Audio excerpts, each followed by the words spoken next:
It might be a little rainy today, but with the warm weather over the weekend, questions started to arise about the use of our city parks. There may be no COVID restrictions at this point, but there are limitations for everyone at this time of year. Look around in Toronto parks and there's plenty of beautiful scenery, but there's also some pretty pointed messaging for people there. You're not welcome at certain times, and if you're homeless, don't set up camp.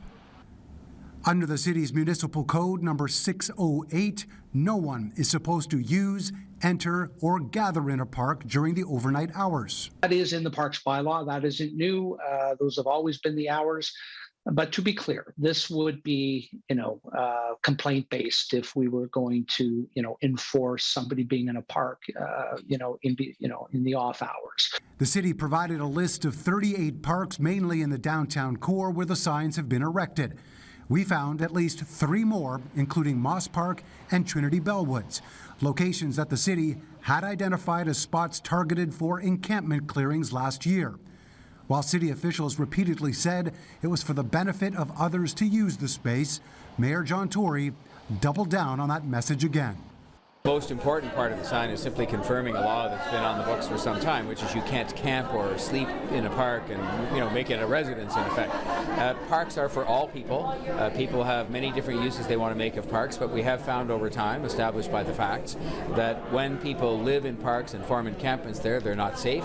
Residents across the city took to social media over the weekend, upset that public washrooms and drinking fountains weren't available in a number of parks.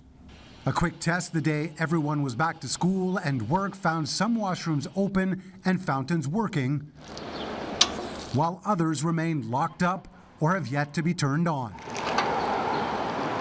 Some of them do take time because, we have to flush them, we have to repair any damage, we have to do deep cleans. Some of them are attached to other water infrastructure, like a wading pool or an outdoor pool or irrigation systems, for example. Just last week, City Council decided now wouldn't be the best time to discuss the possibility of allowing drinking in public parks either. Instead, putting it off for another day after shooting down the idea once already during the pandemic. Mark McAllister, City News.